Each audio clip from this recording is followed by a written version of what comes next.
Saludos a todos los miembros del canal Conversando a Jesús. En esta oportunidad vamos a darle respuesta a un video del famoso comunicador Fabricio Escajadillo sobre, digamos, Pedro y su supremacía papal, ¿no? ¿Cómo estás, Gabriel? Un saludo a toda la gente del canal. Tú que has revisado esto sobre el legado de Jesús a Pedro, tanto de César Vidal como de Fabricio Cajadillo, e incluso de Néstor Díaz también, cuando fue invitado al programa de Fabricio Cajadillo. ¿Qué es tu opinión al respecto? Bueno, yo he visto sobre todo un par de videos donde Escajadillo está hablando con Vidal y donde también presenta un video en su canal que ha subido hace poco, hablando sobre la supuesta tumba de Pedro en Jerusalén, ¿no? Entonces, mucha de la información que hay en este último video es parte de lo que él también presentó anteriormente en una conversación que también tuvo con César Vidal, ¿no? Que más o menos va casi en la misma línea, ¿no? Nada más de que acá le añade el núcleo del tema de supuestamente tumba de Pedro en Jerusalén. Es cierto que Pedro llegó a estar históricamente en Roma porque si vemos el video de Fabricio de Cajadillo, él menciona que hay los restos arqueológicos de una tumba de Pedro en el Monte de los Olivos en Jerusalén y que ahí murió, ¿no? ¿Llegó a estar históricamente Pedro en Roma y morir ahí? Sí, pero cuando uno habla de historia, uno debe tratar de profundizar un poquito más cómo se estructura la historia. En líneas generales, uno dice que algo es histórico cuando tiene sobre todo pruebas documentarias y pruebas arqueológicas. Básicamente eso, ¿no? Puede haber más cosas, pero básicamente eso. Entonces, basta que haya uno de los dos, o los dos, para tener una base histórica sobre algo que se está afirmando, ¿no? Entonces, sobre la estadía de Pedro en Roma, hay las dos cosas. Hay pruebas documentarias y pruebas arqueológicas. Entonces, por cuestión de orden, hablaré de cada una de ellas por separado. Pero me gustaría empezar hablando directamente sobre la tumba o la supuesta tumba de Pedro en Jerusalén, ¿no? Que ese es el núcleo de su video último, ¿no? Uh-huh. Ahora, una cosa interesante que es Cajadillo, tomándole la mano a Vidal, que también sostiene esta hipótesis, y lo plantea así de una manera muy sinuosa, pero es justamente la parte de que ellos están apoyando. Ellos quieren fundamentar su postura de que Pedro no estuvo en Roma justamente con esta tumba supuesta de Pedro en Jerusalén. Y ahí toman como base los estudios de un sacerdote, bueno, de un franciscano, que es Bernardino Bagatti, que en 1953 hizo los estudios sobre una zona de Israel dentro del cual había también unas comunidades religiosas y diversos asentamientos cristianos, y él hizo unas excavaciones en una zona llamada Dominus Flevi, que significa el lugar donde lloró el Señor, ¿no? Supuestamente el lugar donde Jesús lloró cuando vio Jerusalén, ¿no? Entonces, en esa zona se realizó diversas excavaciones junto con otro compañero sacerdote, J.T. Milik, y encontraron una zona donde hay una inscripción y también encontraron algunos tumbas osarios, ¿no? Dentro de la zona, ¿no? Y todo comenzó cuando él, más o menos, al percatarse de los restos, porque esto más o menos sucedió por 1953, él encuentra uno donde habla de Simón. Hay una tumba que se llama Simón. Y Bagatti interpreta que la inscripción dice algo así como Simón Barjona, ¿no? Que es como normalmente le llaman a Pedro en la Biblia, ¿no? En el Nuevo Testamento, ¿no? Simón, hijo de Jonás, ¿no? Exactamente, eso significa. Pero existen otros especialistas que han investigado la tumba, que se llama pues, el doctor Stephen Perfam, que es de la Universidad de Tierra Santa. Y él ha dicho que la inscripción se debe leer Shimon Bar Sijai, debe leerse Shimon Bar Sijai, no Barjona. ¿Y por qué? Porque Bar Sijai es el nombre de una familia noble que vivía en esa zona de Israel. Entonces, según la erudición académica, que no respalda la postura de Bagatti, porque Bagatti escribió un libro sobre las excavaciones en la zona de Dominus Flevi. Su libro no ha sido correspondido por el conjunto de la comunidad científica. Escajadillo entra a teoría de conspiración, ¿no?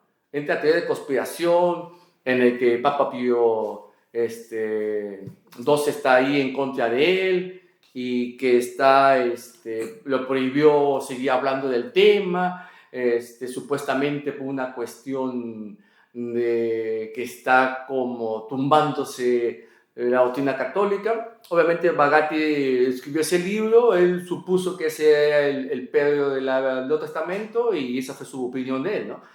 Ahora, en ciencia jamás de los jamases la opinión de uno solo o de un grupito tiene peso.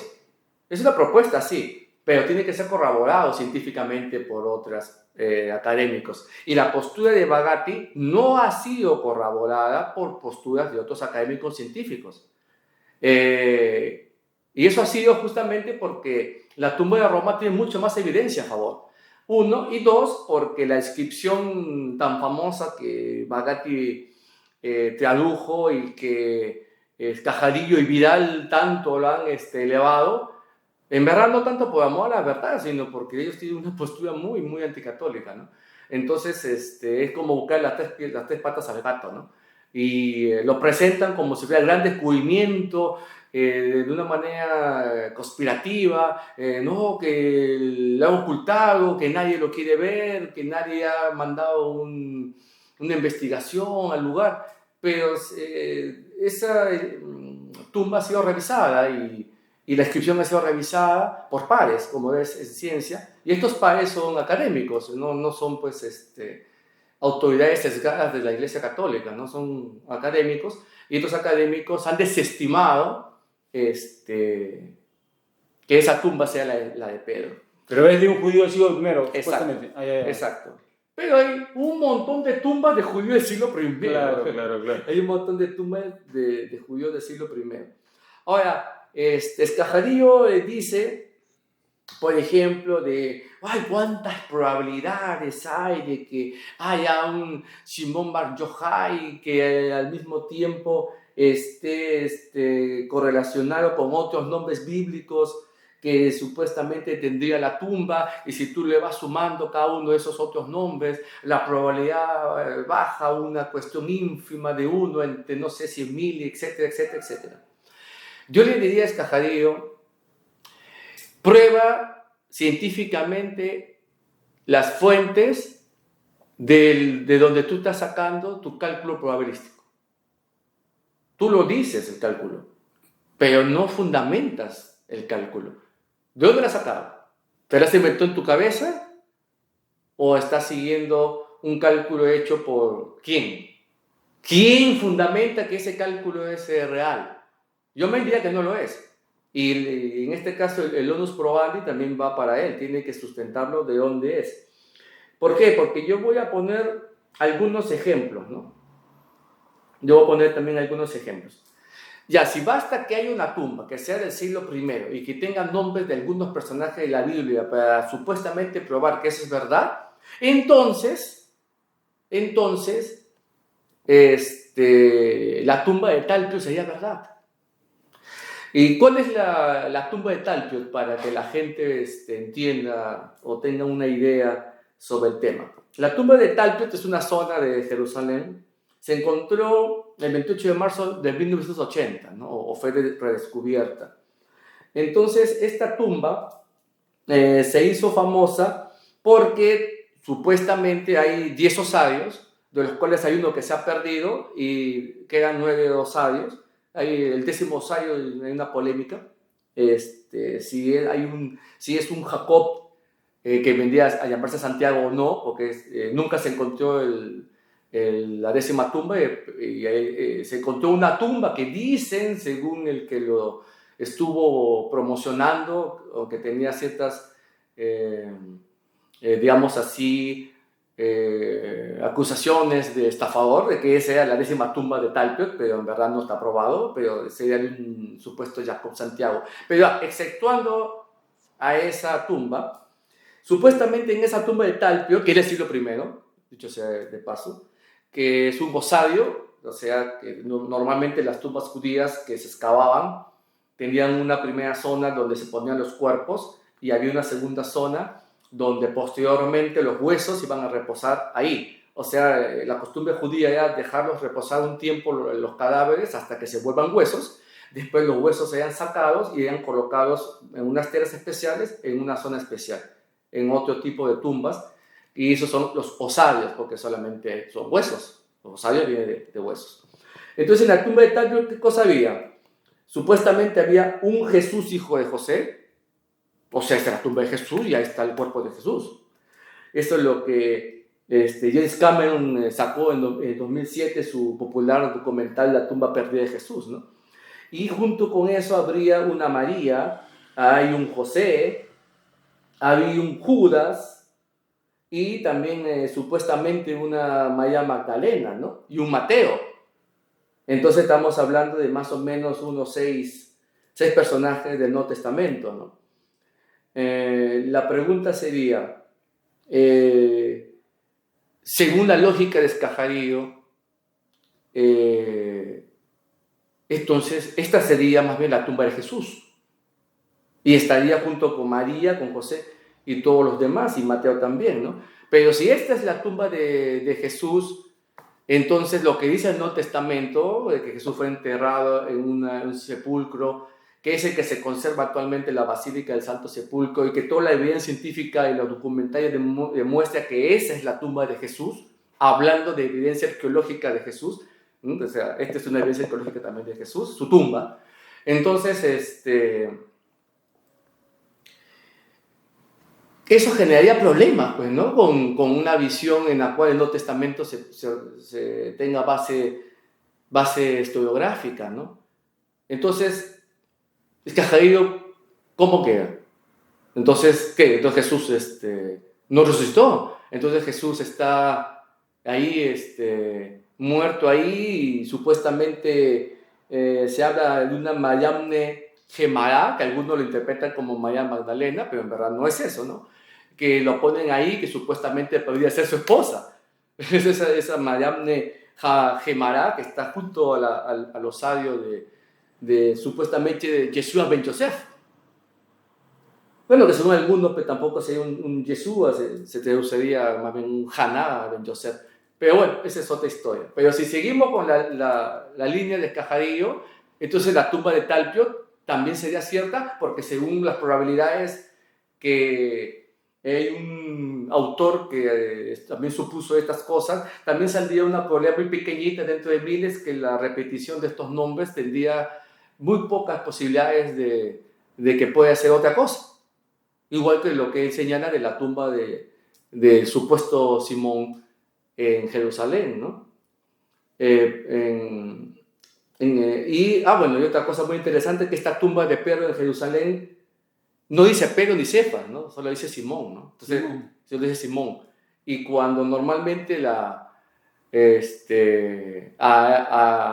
él ya se le llamaba Pedro, o en todo caso Cefas, ¿no? De eso se encuentra en mucho de la literatura, ¿no? Y un ejemplo más, antes de terminar este bloque, es de que hay una leyenda judía, que eso también lo he leído en algunos lugares dedicados a cuestiones de historia, que supuestamente Jesús está enterrado en Safed. Es la tumba de Jesús de Safed. Hay otra leyenda, ¿no?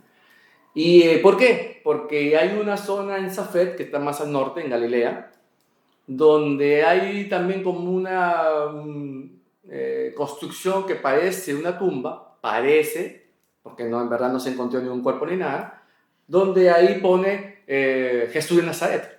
Dice ahí una inscripción, Yeshua de Nazaret. De ¿no? Nazaret. Entonces, si yo voy a estar haciéndole caso de forma, digamos así, arrojadiza, a cualquier inscripción, tumba, que diga algún nombre bíblico, entonces esta tumba o supuesta tumba, según estas leyendas judías, tradiciones judías, también podría ser la de Jesús.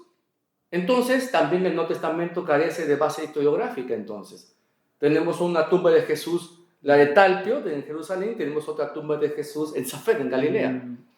Claro que hay gente que, obviamente los arqueólogos, la contrastación por pares dice que las tumbas de Talpio no son los personajes del Nuevo Testamento, ¿no? Y dicen que esta inscripción en Safed, en verdad, esa bóveda no es una tumba, que puede ser tranquilamente una zona de referencias cristianas o cuestiones cristianas.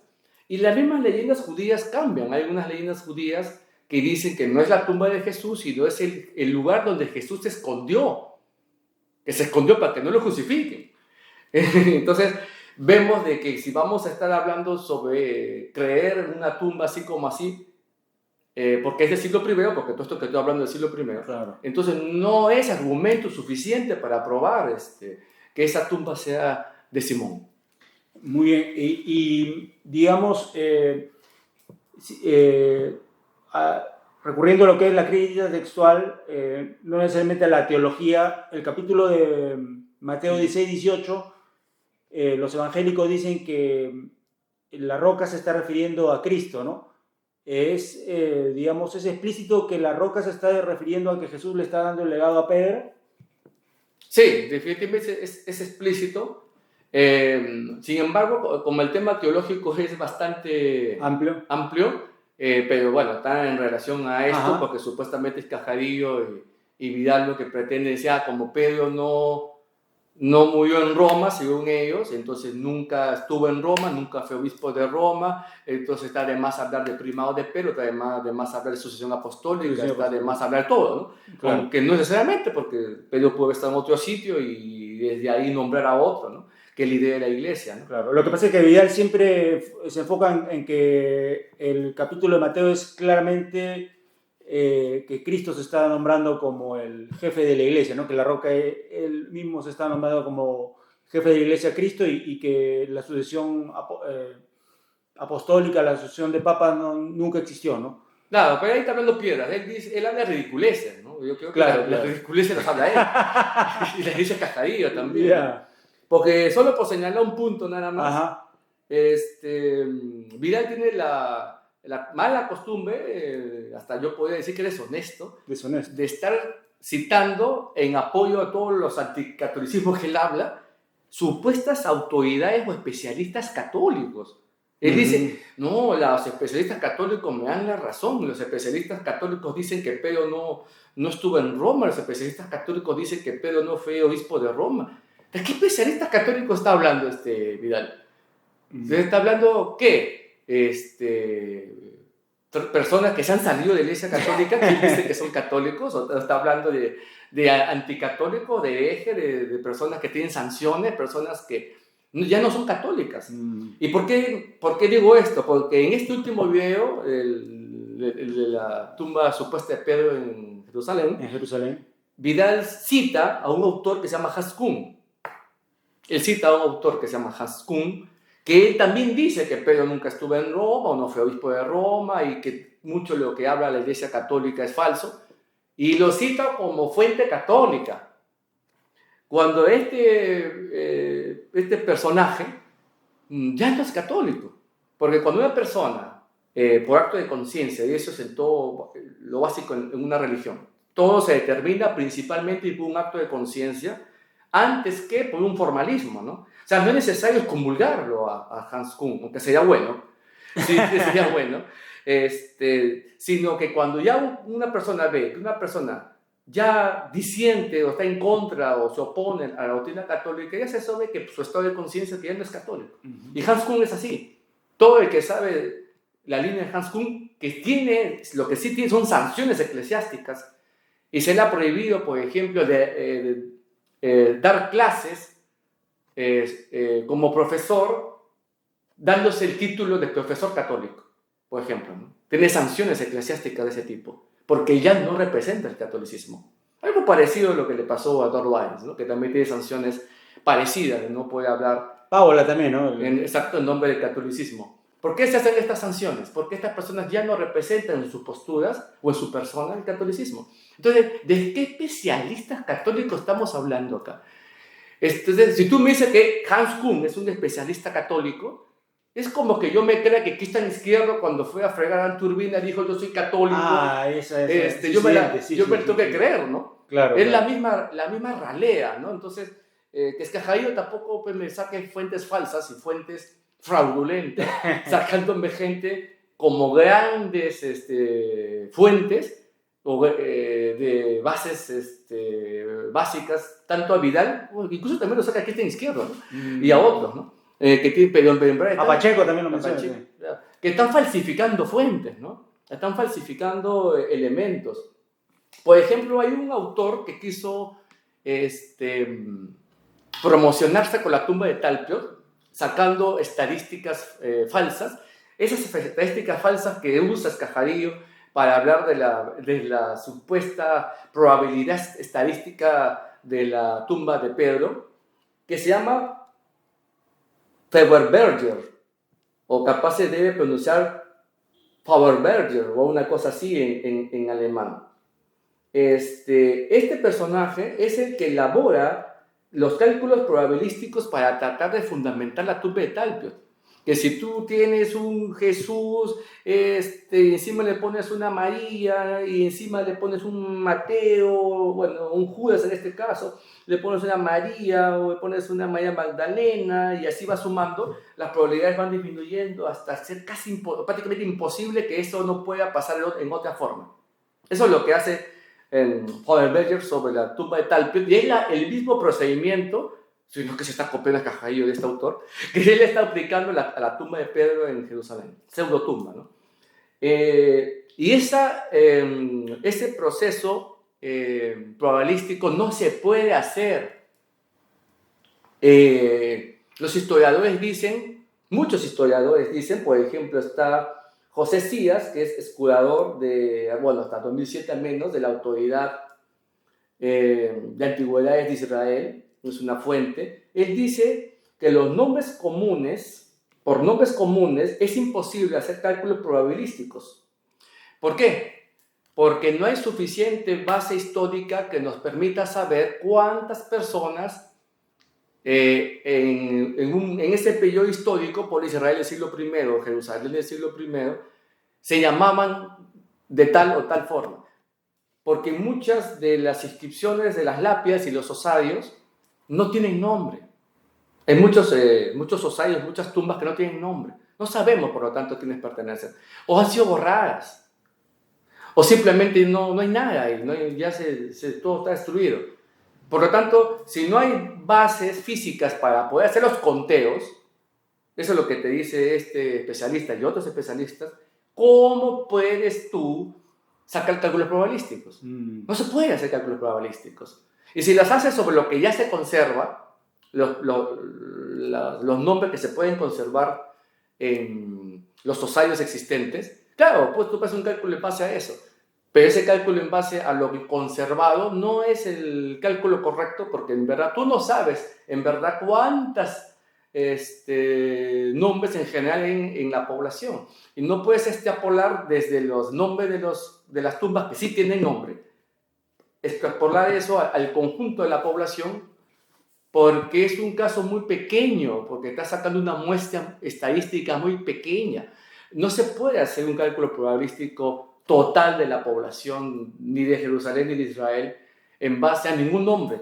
A pesar de que se sabe que todos estos nombres son comunes. El nombre de Jesús es común, el nombre de María es común, el nombre de José es común, el nombre de Mateo es común. Y es muy común que estén mezclados. Y probablemente hasta pueden ser de épocas diferentes, ¿no? Entonces, con todo esto, creo que puedo demostrar que la tumba supuesta de Pedro en Jerusalén en verdad es falsa y que no tiene apoyo académico. Y una vez hablado esto, yo podría más bien ahora pasar a hablar sobre por qué sí la tumba de Pedro está en Roma. Claro, haciendo un pequeño adelanto, digamos, ya que has hablado de índice de probabilidades, digamos que hasta el momento, científicamente, las mayores probabilidades serían de que la tumba de Pedro esté en el Vaticano, ¿no? Sí, Donde ahora queda el Vaticano, ¿no? sí. Ujú. ¿Y por qué? ¿Por qué? Ajá. Porque, como dije al principio, para tener una base tiene que haber pruebas arqueológicas y tiene que haber pruebas documentarias. ¿Hay pruebas documentarias de lo que Cajarío ha presentado? No hay. Y las pruebas arqueológicas son dudosas, o muy dudosas, porque ya dije de que esa inscripción se puede traducir como Shimon Bar Sillai, y esta es la versión común de los académicos que corrigen lo que dijo Bagatti en la antigüedad, ¿no? Así que acá no hay teoría de conspiración, ¿no? El que Pío XII lo mandó callar a Bagatti para que no se tumbe el primado de Pedro de Roma, ¿no?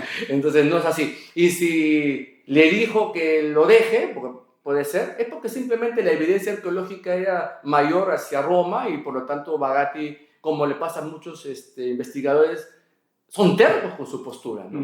No, yo fui el primero que lo propuso y eso me dio cierto renombre y por lo tanto me mantengo en esa postura, ¿no? Me hace acordar la actitud de Piñera, que se mantiene en esa postura. Ahora, ¿cuál es la prueba arqueológica sobre Pedro en Roma? Vamos a empezar por ahí. Me parece que mucha gente piensa que tiene más peso, ¿no? Pero, Claro. Pero bueno, ¿no? Mira, en tiempos de Pío XII se buscó la tumba de Pedro. Hubo una investigación científica que más o menos duró del 39 al 49. Fue llevado sobre todo por Monseñor Ludwig Kass. Él fue hay un grupo de jesuitas que también estuvo haciendo las investigaciones y se identificó la tumba. Hay que recordar de que la Basílica Vaticana, que más o menos se fue elaborando en el siglo XVI, porque se tardó un buen tiempo en construirla, está construida exactamente encima de la Basílica de San Pedro que construyó Constantino en el año 330. Y encima, esa Basílica de Constantino se construyó encima de una pequeña ermita donde estaba enterrado San Pedro. Y la pequeña ermita sí data pues, de prácticamente final del siglo I, ¿no? Entonces, una cosa se fue construyendo encima de la otra. Incluso cuando Constantino construye la basílica, la construye encima de toda una necrópolis, una forma de decir un cementerio, ¿no? Una necrópolis es un cementerio donde estaba enterrado Pedro y otras personas más. Él tapa eso y sobre encima de esa base construye la basílica encima. Entonces, una cosa como que está encima de la otra, ¿no?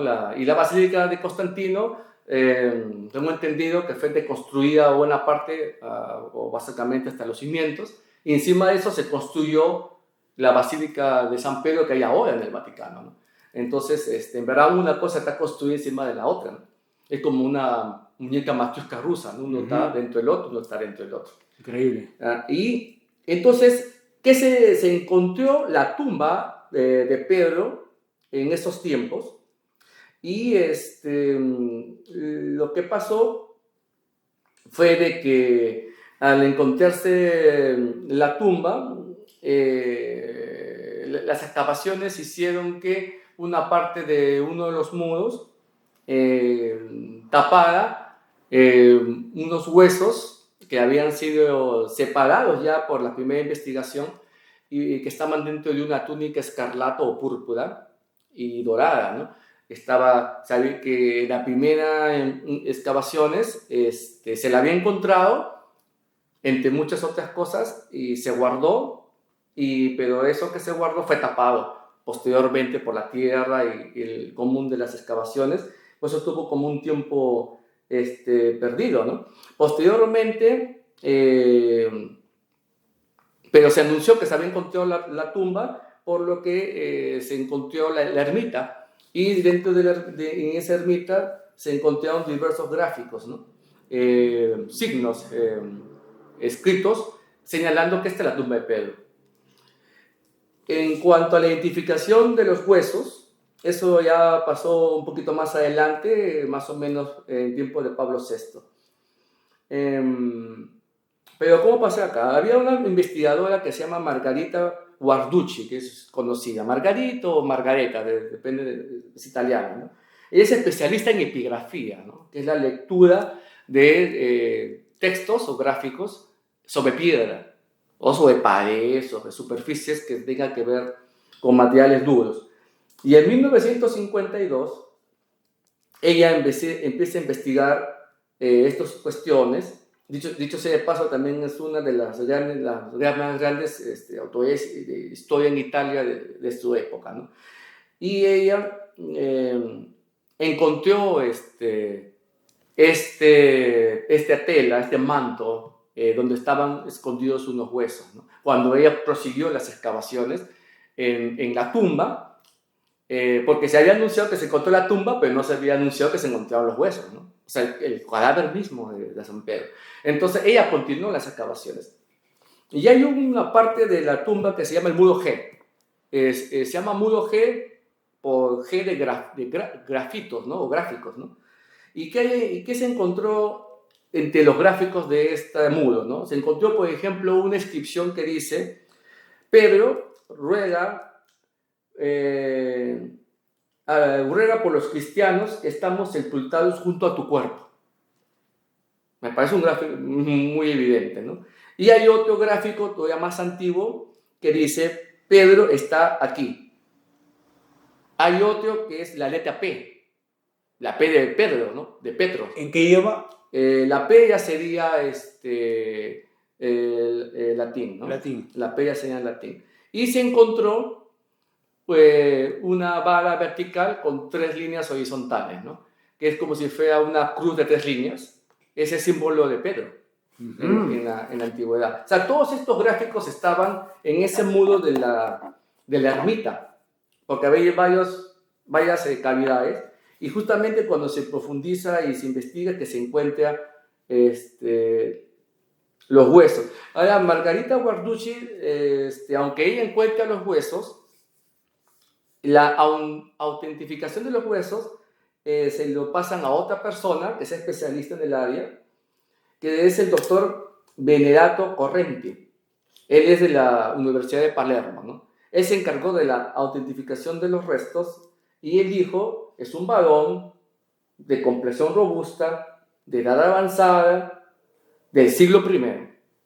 Y dentro del manto había tierra de la tumba dedicada a Pedro, y en los huesos estaba un poquito coloreado de púrpura por el color del manto, el cual también es dorado y tiene también también hay restos de hilos de oro, ¿no?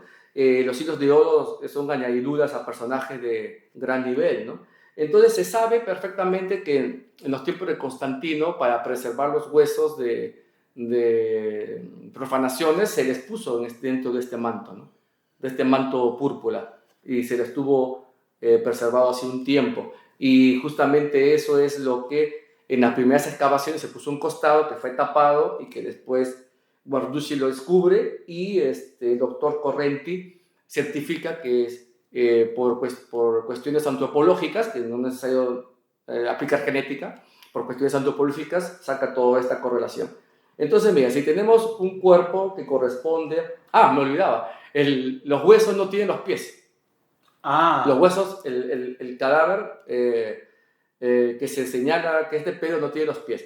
¿Por qué es importante este dato?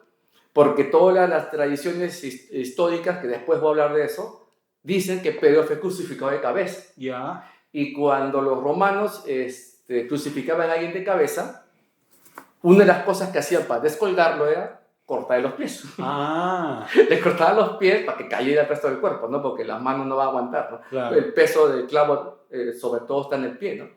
Entonces, no se encontró los restos del pie dentro del conjunto de huesos que estoy señalando. Entonces, si hay una tumba que dice que acá está Pedro, está el cuerpo de un varón que tiene todas las características propias de un judío que corresponde con la historia que se sabe de él, que es del siglo I, pues sí se ha datado que es del siglo I, y está dentro del contexto de esa tumba, y que esa tumba está acreditada históricamente y hay un montón de autores, y siempre se ha señalado eso, y en esa tumba hay un montón de monedas de muchas épocas, porque porque siempre las personas dejaban monedas así en las tumbas de los santos como una forma de respeto o de devoción, ¿no? Y es por todo este conjunto de argumentos que Pablo VI, el 26 de junio del 68, anuncia haber encontrado el cadáver de Pedro, ya no la tumba. Y muchos de estos se encuentran en el mismo libro de Margarita Guardeschi que se llama Las Reliquias de Pedro, ¿no? También podría citar una fuente interesante que es el padre Jorge Loring. El padre Jorge Loring es un especialista sobre temas históricos y demás en la Iglesia Católica. También tiene un libro dedicado a la tumba de Pedro, ¿no? Para el que lo quiera ver, ¿no? Entonces tenemos, por lo tanto, aquí un montón de evidencia histórica, probabilística, arqueológica, que sí tiene más peso, porque acá no es una inscripción dudosa, es una inscripción certera, y sí tenemos un cadáver reconocido y tenemos todas unas pruebas a favor, ¿no? Ahora, si la certeza no es absoluta, podemos apelar a la mayor probabilidad. No existe ninguna otra zona del mundo donde pueda demostrarse con mayor bases, con mayor pruebas, una tumba de Pedro. Porque, por ejemplo, en la Biblia hay, ya hablando un poquito sobre las cuestiones documentarias, se habla Pedro que está en Babilonia, ¿no? En Primera de Pedro, ¿no? Y Babilonia era la forma críptica con que los cristianos se referían a Roma. A Roma. Y así está en el Apocalipsis, ¿no?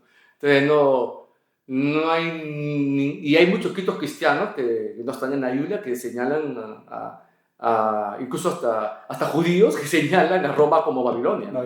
Incluso judíos, escritos judíos que señalan a Roma como Babilonia, no solo cristianos, ¿no? Entonces, ¿por qué había que decir que acá es Roma y acá no es Roma? Eso tenían que probarlo, ¿no? Y al final del Evangelio de Juan dice sobre Pedro que cuando sea mayor le ceñirán la cintura y lo llevarán a donde él no quiere ir, ¿no? Y te levantarán, ¿no? Y te levantarán, ¿no? Entonces, eso de levantar es una forma de hablar de crucifixión. De crucifixión. Porque esa palabrita también se utiliza para Jesús mismo, ¿no? Claro. O sea, porque él dice, ¿no? Me levantarán como la serpiente del desierto, exacto, etcétera, etcétera, etcétera. Significa crucificar, ¿no? Entonces, y teniendo en cuenta que el Evangelio de Juan fue escrito por el 90, 96, ya había pasado la muerte de Pedro, entonces por lo tanto es una forma críptica de referirse a la muerte de Pedro, ¿no? Entonces ahí tenemos una buena base arqueológica que creo que da más probabilidades de lo que es Castellollo de Jerusalén, y esto lo puedo rematar con evidencia documentaria. Claro, o sea, desde un punto de vista teológico, esta sincronía de que Pedro esté enterrado debajo del Vaticano le da también bastante peso, ¿no? Para argumentar de que, digamos, el Papa debe ser la cabeza de la Iglesia, ¿no? Claro, porque si Pedro está en Roma, entonces ejerció liderazgo en Roma. Si ejerció el liderazgo en Roma, el liderazgo de un apóstol es de un obispo principal, ¿no? Y eso es justamente todo lo que los documentos hablan sobre él, ¿no? Entonces, si ejerció eso, es el primado, o sea, es el líder de la Iglesia universal, ¿no?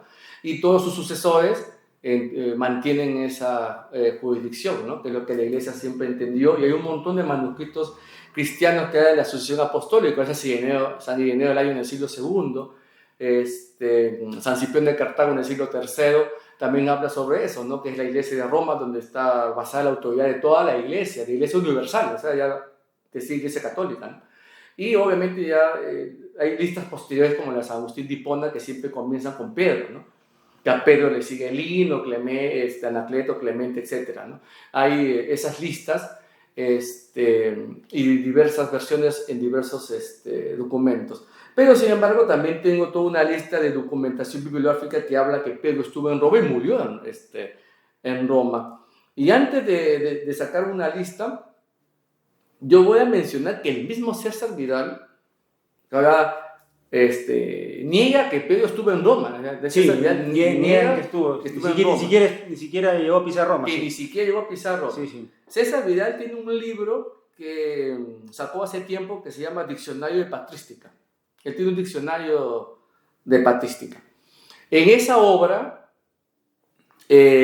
como él recolecta todos los temas que tienen que ver con la patrística, y la patrística es los testimonios escritos de los grandes teólogos del comienzo de la Iglesia, que son básicamente los padres de la Iglesia, de su periodo clásico del siglo I al siglo IV, pero que puede continuar hasta el siglo VIII incluso, o octavo, capaz noveno.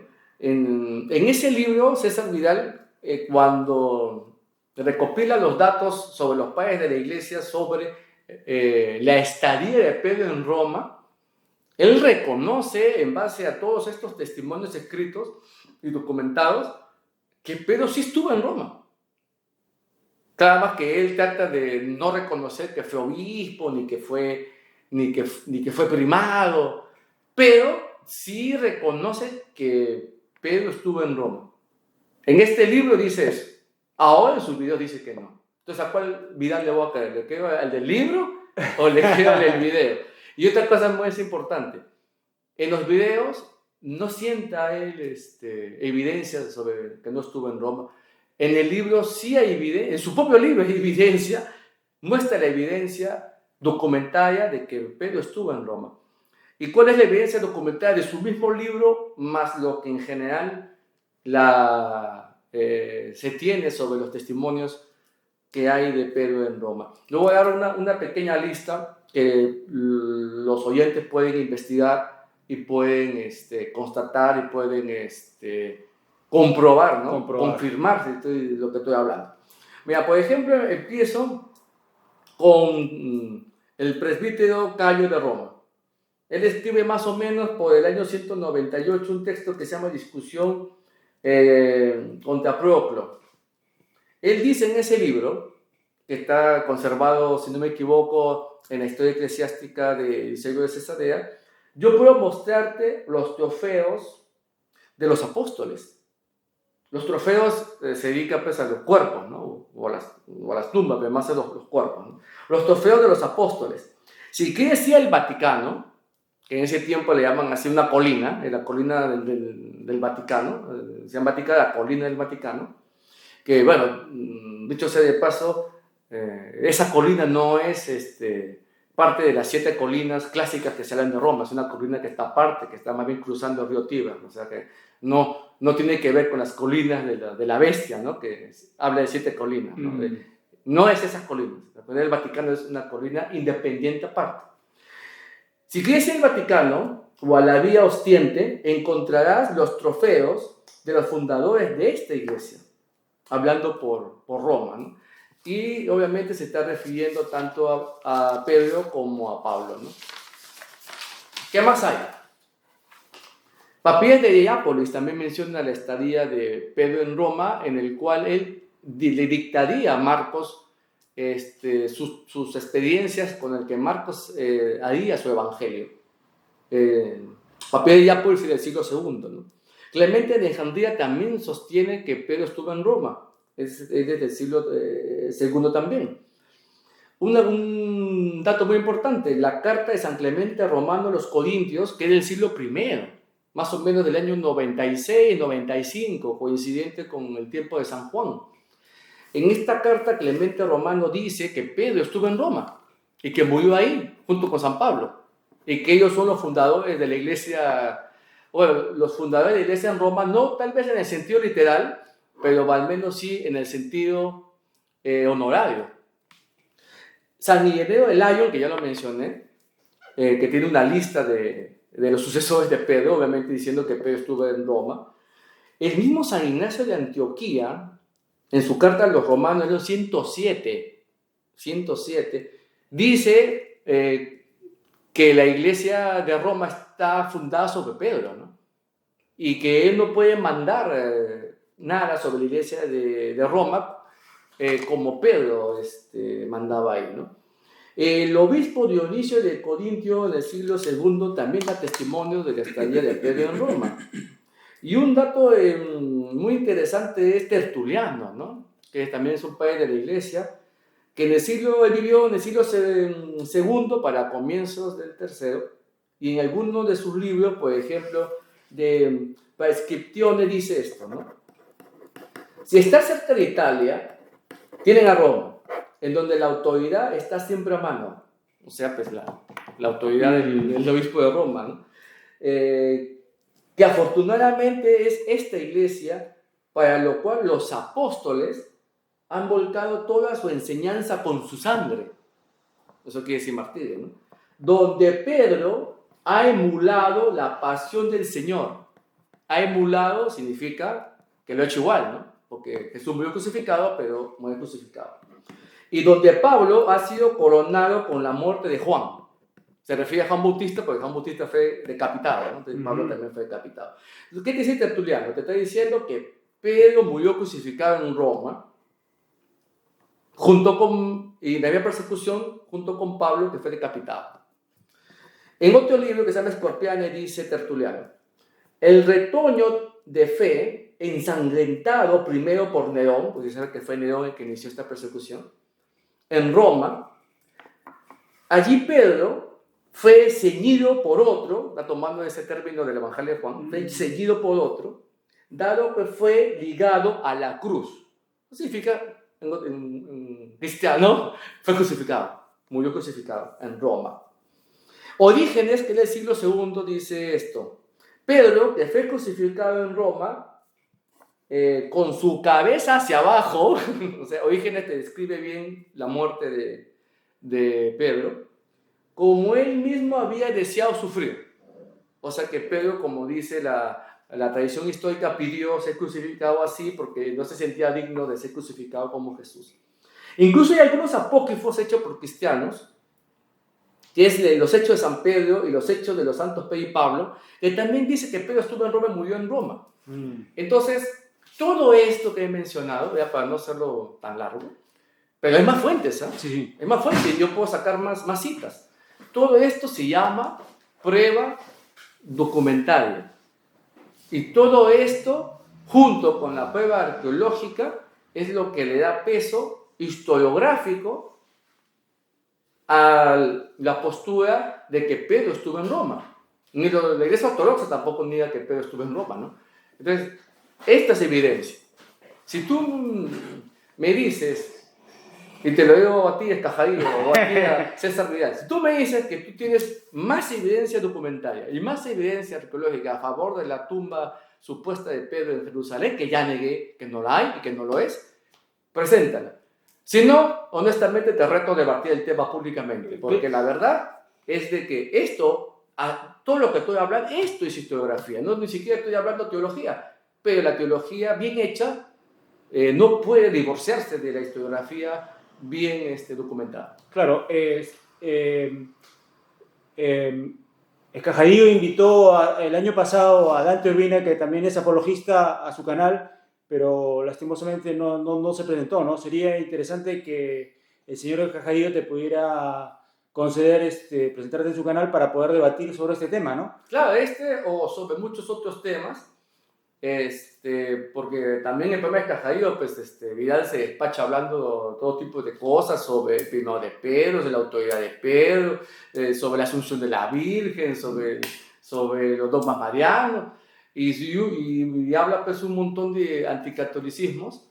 Él dice que es ridículo que en estos tiempos se sostenga que Pedro estuvo en Roma y fue obispo de Roma. Es ridículo, esa es la que habla él, mami, porque aquí hay una base historiográfica. Claro. Y como digo, no puede haber buena teología si contradice una buena base historiográfica. Más bien, la base historiográfica bien hecha confirma una buena teología, ¿no? Entonces, eso es lo que le falta más bien a Vidal. Y no solamente sobre este tema, sino sobre todos los otros temas que Vidal habla, ¿no? Porque él también habla en contra de la familia papal y dice, no, que los papas anteriormente estaban en contra de eso. No es así. Pero como son muchos temas, entonces yo creo de que es mejor dejar eso para otros videos o otra oportunidad. Pero sí, hablar sobre este tema. Me parece que es muy necesario centrar la evidencia historiográfica de Pedro en Roma, que es amplia y que va más bien con mayor probabilidad, mayor probabilidad significa que tiene más pruebas. En ciencia significa que tiene más pruebas sobre cualquier otra postura. Claro, incluso sería bueno que ellos se contacten con nosotros, los del canal Conversación de Jesús, y nosotros nos comunicamos contigo para que pueda debatir, ya sea con Cristian Izquierdo, o con Pacheco, o con estos días. Si no es en el canal, puede ser organizando digamos, un debate, ¿no? Online, ¿no? O en este canal. O en este canal, ¿no? Una videoconferencia. También se prestaría para que pudiera debatir con Néstor Díaz, que estuvo hace un par de años en el programa Betel con Fabricio Cajadillo, y concluyó que no había ninguna base bíblica, ni histórica, ni por tradición, ni patrística de que Pedro estuvo en Roma, y que según el católico que debatió con él, no le pudo demostrar cómo hace una continuidad con la muerte de Pedro y la posterior sucesión apostólica, ¿no? Entonces, si es que realmente se presentó ese debate, bueno, que no sabemos con qué, según menciona un católico, por lo menos tú estás abierto para poder debatir con él o con cualquier otro, ¿no? Claro, pero en buena lid, estos son evidencias históricas. Todo lo que estamos hablando, todo está ha estado prácticamente ya... Es evidencia histórica. Ya está comprobado por todas las fuentes, ¿no? Demostrado por todas las vertientes. Sí. Estoy usando el método historiográfico, ¿no? Demuéstrame historiográficamente que esto es mentira.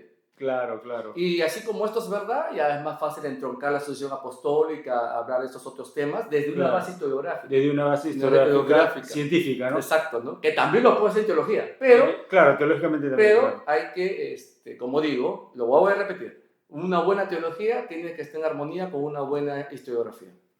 Muy bien, entonces creo que ha sido un excelente video. No sé, algunas palabras para despedirnos, no sé, ¿quieres agregar? Palabras finales. Sí. Conclusiones. Las pruebas historiográficas y las pruebas documentarias dan de forma afirmativa, contundente y segura que Pedro estuvo en Roma, enseñó en Roma, lideró en Roma, murió en Roma y se enterró en Roma, y su cuerpo es, según las mayores probabilidades científicas, el que se encuentra ahorita en el Vaticano, en la ermita donde está él, y que no existen más bien otras evidencias históricas superiores en todos estos ámbitos, que diga que cualquier otra supuesta tumba que haya puede ser cierta. Y si vamos a estar creyendo que otra supuesta tumba de Pedro puede ser cierta, entonces también estamos usando una mala metodología, porque cuando tú usas una metodología no lo puedes usar a conveniencia, porque esa es la falacia del doble estándar. Porque si usamos esa metodología, también la tumba de Jesús puede ser la de tal, pero puede ser la del Zafet. Entonces, no estamos, por cuestiones minoritarias, improbables, tumbarnos la más verídica, que tiene más base historiográfica, y que incluye también las fuentes cristianas del Nuevo Testamento o base historiográfica. Entonces nos estamos tumbando las fuentes historiográficas más ciertas por fuentes historiográficas falsas o menos ciertas. Claro, la excepción no hace la regla, ¿no? Exacto, la excepción no hace la regla. Una golondrina no hace el verano. No hace el verano. Y termino, claro, y termino animando a las personas que están viendo el video, investiguen todo esto por su cuenta y sean honestos cuando apliquen un método historiográfico. Muy bien, no se olviden de darle like al video y de suscribirse. Muchas gracias. Compartan. Saludos.